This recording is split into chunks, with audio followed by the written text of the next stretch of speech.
Ассаламу алейкум, урматтуу Генсанбаевич, жана талапкерлер дейт, партиялар боюнча мыйзамдарга толуктоо киргизүү керек. Bir партияга мүчө болгондон кийинки партияга 5 жылдан кийин мүчө кылып каттоо. Эгер партиядан чыкса, ошондой кылыш керек дейт да.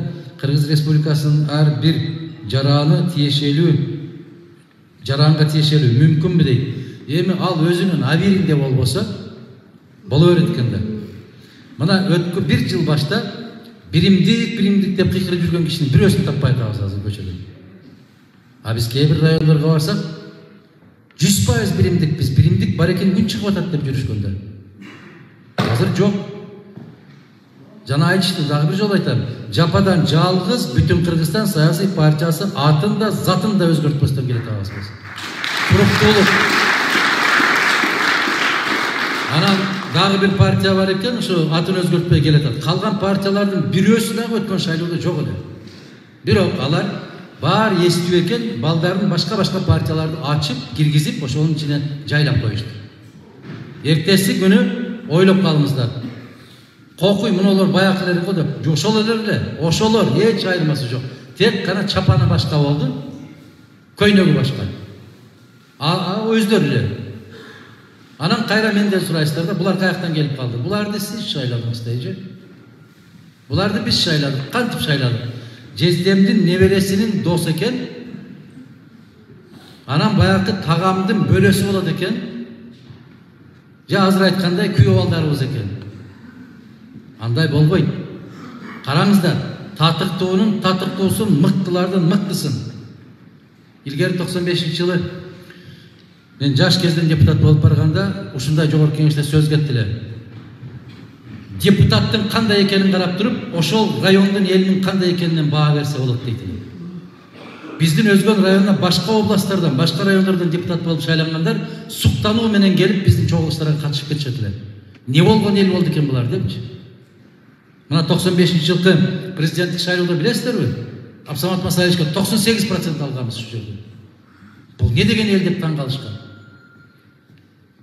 Мен 95-жылы депутатка койгондо ушул жерде канча пайыз алганбыз биз? 92%дан добуш алганбыз. 10.300 шайлоочу болгон болсо, 9.600 шайлоочу болгон болсо, ошонун 8.000 канчасы шайлоого келген. Ошон 7.800-ün Мадумаров алган. Мындай рекорд болгон эмес. Мен дайым айтам, урматтуу туугандар, мен темир канат мезгилимде, балапан болуп турган мезгилимде ушул топко кошуп учуруп жиберген сиздер болосуздар деп. Ар келген сайын менин округума кирсе да, кирбесе да, мен Мырзакеге жыйын өткөрүп жүргөнүм ошол. Бул мен себеп өмүр бою кызмат кылсам да кутулгус кылып сиздер мени карыздар кылып койгонсуздар. Мен ал карызымды билем. Кудай кааласа, Аллах канча өмүр берген болсо, ар бир күнүбүздө ошол карыздан кутулганга жумшайбыз деп келетабыз. А эң негизгиси өткөндө могул жерде биздин керемет, кайдыгер эмес агайыбыз отурат. Турсаңыз сизди баардыгы тааныса керек, сизди Кыргызстан республика боюнча тааныйт. Мына шляпа кийгенден эле билсеңиз болот. Таанысыздарбы? Ким бул киши? Мына көрдүңүзбү? 120 депутатты тааныбайт, сизди тааныйт.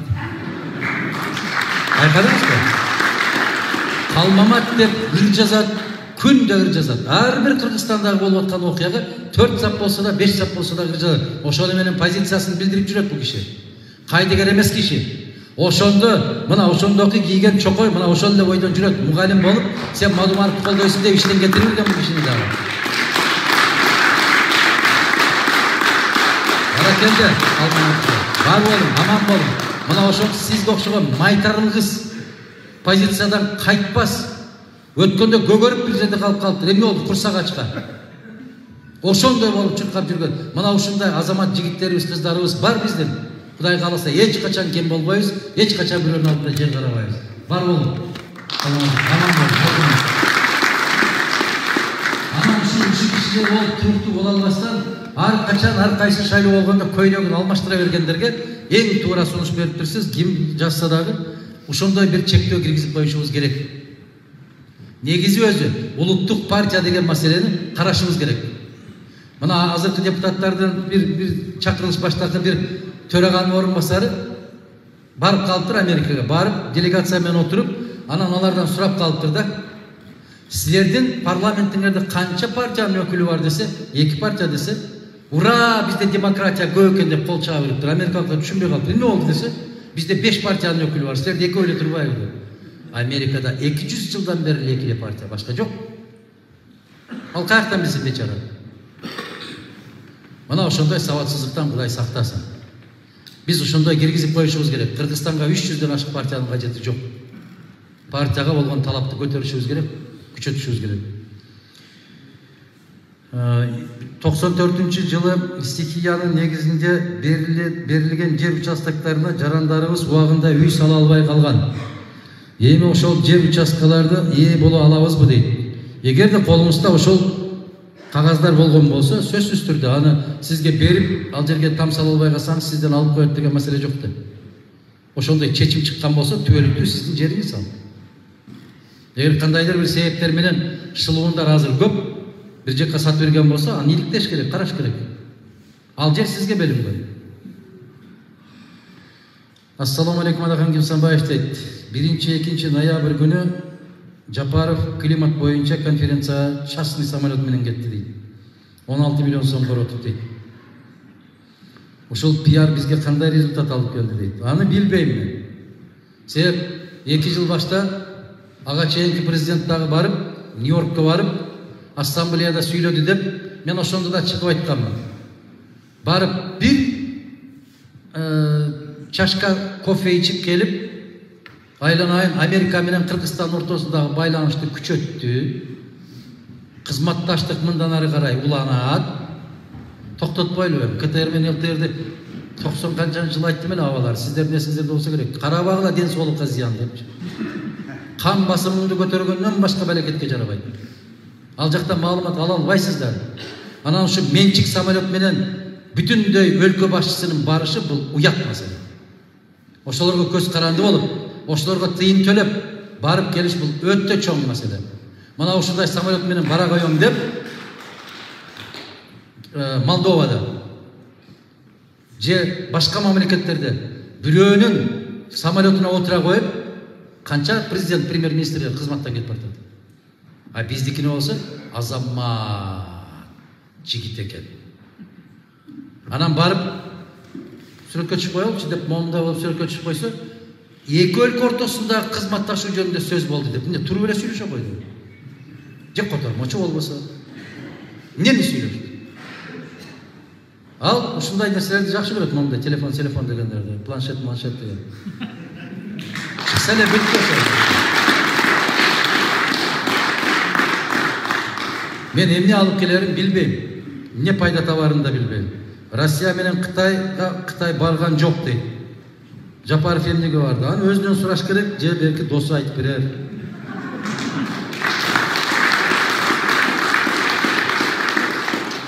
Урматтуу Адахан Кимсанбаев, теледеги уятсыз көрүнүштөргө ар дайым сизди каршы дешет. Уятсыз көрүнүштөргө дайым сизди каршы дешет. Программаңызда же позицияңызда ушул суроолорго жооп барбы? Биринчи, никесиз жүргөн айбандарды, бузукларды, зынакорлорду түп тамыры менен кантип жок кылууга же токтотууга болот дейт. Мына жерге ийилдүү экен деп карай коюп турман. Ыйман, мыйзам, тазалык деп турабыз биз. Ыймандуу киши андайга барбайт. Мыйзамдуу өлкөдө момундай нерселер, көрүнүштөр болбойт. Мыйзамдуу өлкөдө, ыймандуу өлкөдө телекомпаниялары, мамлекеттик телекомпаниялар ал сыяктуу нерселерди көрсөтпөйт. Бирөөнүн аркасынан жалаа жаппайт. Андан көрө шайлоодо бюллетенге кандай добуш беребиз дегенди эртеден кечке чейин үйрөтөт. Алардын тапкан эмне? 30 жылдан бери Мадумаров. Мен 12 жыл болду, мен бир күн жокмун мамлекеттик кызматта, бирок багымдат намаздан баштап куптанга чейин Мадумаров. Эмнеге билесиздерби? Мен алардын түшүнө башкача болуп кирем да. Энтигип чыгышат ошону. Чыга калып эле кырышат. тазалык ошондой коркунучтуу болот бардык жерде. Биз Кудай кааласа мыйзамды ушундай каттуу киргизебиз. Биринчи кезекте ыймандуу өлкө. Мен нечен жылдан бери айтып келатам, эгерде ыйманың болбосо, мыйзамды алтын тамга менен жазсаң дагы иштебейт ал. А эгер ыймандуу өлкө болгон болсо, мыйзамдын кажети жок. Мына Меккеге барып келгендер барсыздарбы? Ажылар барбы? Жокпу ажы? Бир киши бар экен. Ажыга барып келдиңизби? Аллах кабыл кылган болсун. Меккеде болдуңуз, Мединада болдуңуз. Жолчурак барбы экен? Жолчурак десем түшүнбөйсүздөр. Мен бир аз кыргызчараак окуп калганмын. Светофор деген. Мына эми баш чайкады, жол. Жолчурак деп коебуз да биз ошону. Светофор жок. Меккеде канча киши бар, канча халктын саны бар? Сурап алыңыз. 6 миллион машина ары бери жүрөт. Бирөө да сигнал баспайт. Бири-биринен өткөрүп кете берет. Сигналдын бүтүндөй кулагыңды тундурган жери кайсы жер? Ош менен Бишкек. Сары күйгөндө басат, уктай элексиңби деп бас, айда тесте. Астында машина токтотуп калса, аттап өт деп кыйнайт сени. Мына ошол биздин сабырсыздык, биздин маданиятсыздык. Эгер ыймандуу өлкө болсок, маданият Кудай кааласа ордуна келет. Эгер ал арамдыкты татыктуу үчүн сойканаларды же күнүмдүк саатына берилүүчү мейманканаларды түнкү кылып, сиз мындай подробный каяктан билесиз мындайларды?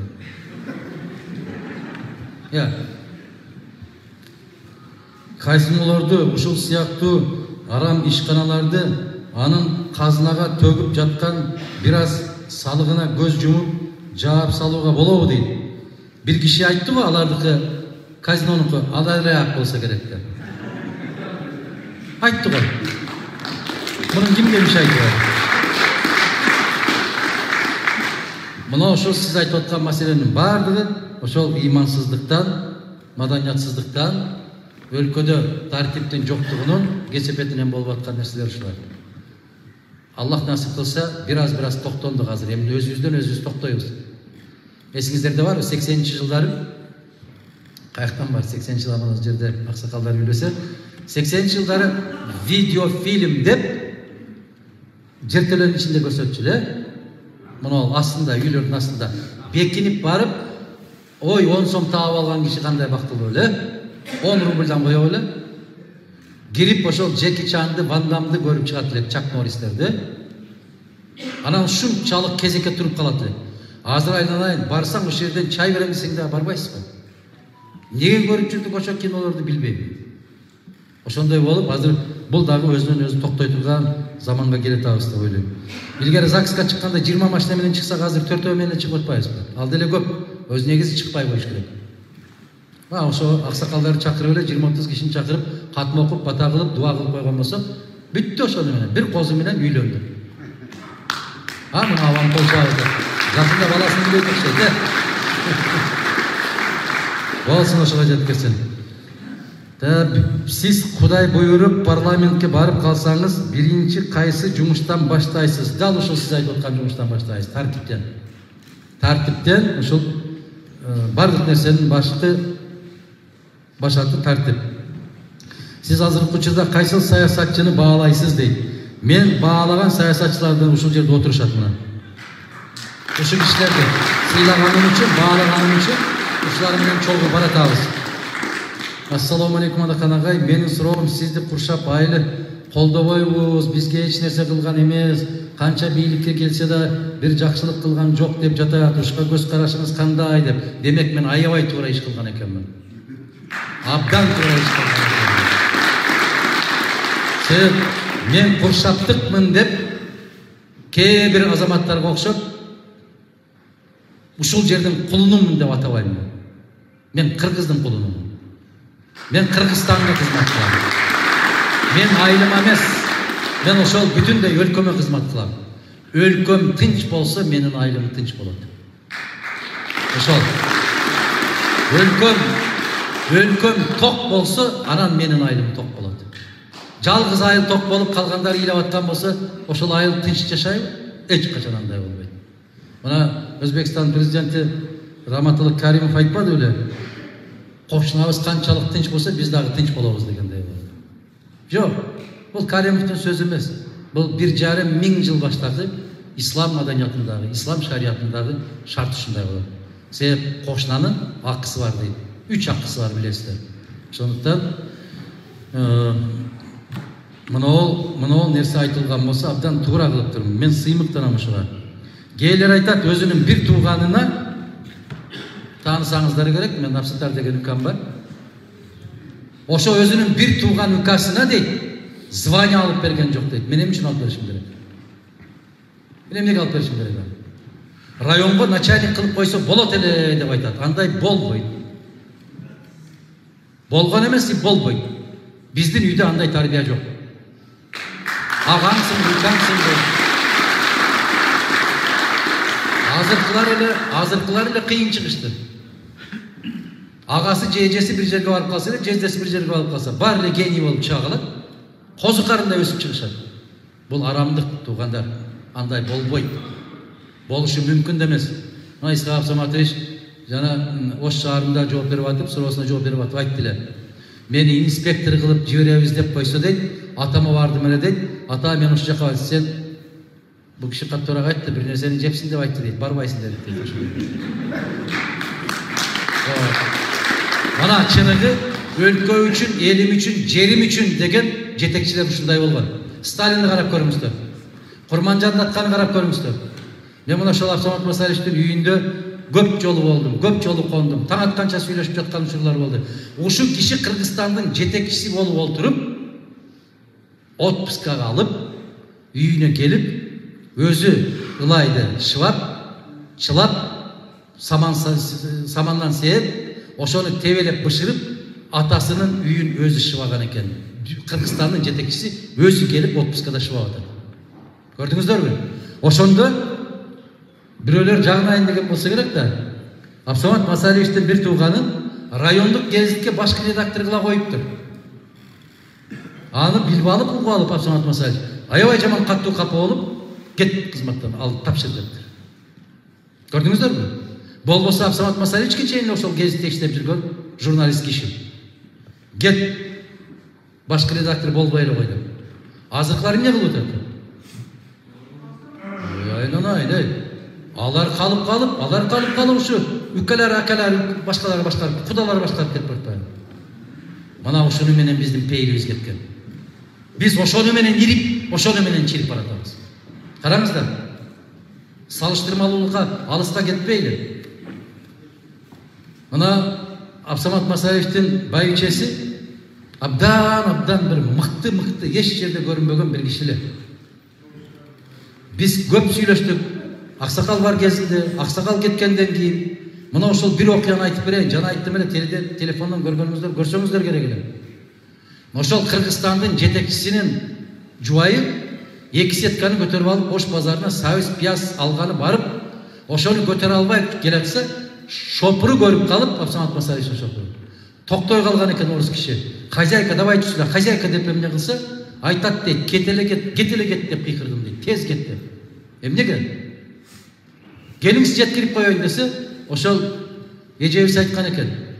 Эгер сен мени жеткирсең, кечинде мени куй үйдөн. Эрте менен сени гараждан куйт, кет тез депчи. Ошондой аялдар барбы азыр? Барбы? Азыр биздин районго ким аким болуп келген болсо, анын кабинетине биринчи жеңебиз кирсе керек. Базарга барат ал. Деп туруп. Мына көрүңүздөр. Айырмасы ушундай айланайын да. Мына абалар туура ошондой заманда көрдүк го биз. Ошондой заманда жашадык го биз. А буларга жомок. Биз дагы Кудай кааласа, мына ушул улуулуктарды биз киргизебиз. Мен дагы бир ыңгайга келип калды айтып коеюн. Мен мамлекеттик катчы болуп турсам, атам Раматылык мага телефон чалып калды. Бир кишини жибериптир. А киши ажылыкка барып аткан киши экен.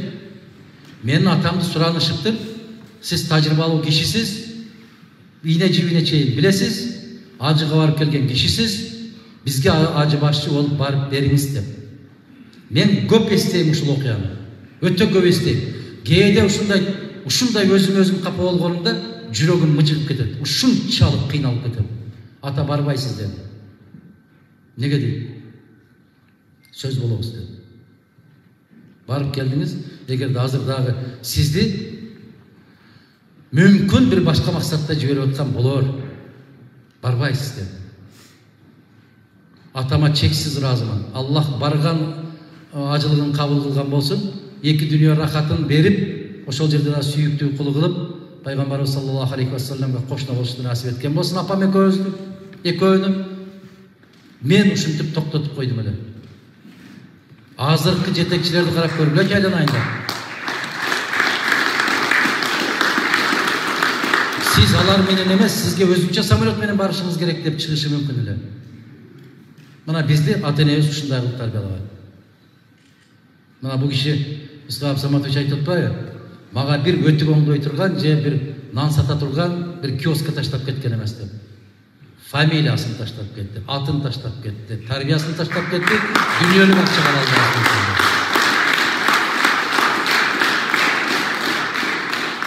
Ошондуктан менин куршактык жердештерим дагы, куршактык туугандарым дагы менден капа болбосун. Өлкөдө болсо гана бизде болот. Болбосо болбойт. Урматтуу Адаган Кимсанбаевич, биз сизди үй бүлөгүбүз менен ар дайым колдойбуз, колдой беребиз. Сизди Аллахым колдосун, өмүрүңүз узун болсун. Жолугушууларыңызда өзүңүздүн тизмедеги номериңизди ар дайым айтып туруңуз. Себеп дегенде илинген сүрөттөрдө сиздин номериңиз илинбей жатат дейт. Мен ушу талапкерлердин баарын топтоп алып урушсам окшойт. Кандай кылабыз эми? Эмне дейбиз? Менин номеримди жазып коюш үчүн кичине чыгарыш керек болсо керек эле бир нерсе. Шайпай бериш керек болсо керек эле. Жазбаптыр, эмне кылабыз эми? Бирок ошо киргенде эле тизмеден карап аласыздар, жана Исхак Саматович айтты, карап алгыла деп. Саламатсызбы дейт. Ишенбай Кадырбеков сизге кошулбай СДПК партияга өтүп кетти. Эмнеси Момбеков тууралуу оюңуз дейт. Мындай кылалы. Эмне себеп экенин мен айттым. Биздин бүтүн Кыргызстанга кирип ушул жерде тизмеде калам деген азаматтар туруктуулардын туруктуулары гана калалды. Бая мен айттым го, үркүп кетпеди да. Үркүп кетпеди. Себеп бизге кирген кээ бир азаматтарды бирден кайра чакырып, аябай кыйнап жиберишти. Булар КТРдан чыгып алып эле биз аралашпайбыз, кийлигишпейбиз деп койсо сиздер ишенип калат экенсиздер да, булар кийлигишпейт деп. Айтпадыбы? Биздин бийликчил партиялар шайлоого катышпайт деп. Анан кече бир жигит талапкер түшүнбөй айтып жүрбөдүбү? Биз президент колдогон партиябыз, ошого карабай каттабыз кыйын болуп атат деп. Ошол сыяктуу баягы мен айткан жөжөлөрдү киргизип жүргөн партияларды билесиздер сиздер. Менден жакшы билип турасыздар. Мен көп кабарларды силерден келип угам.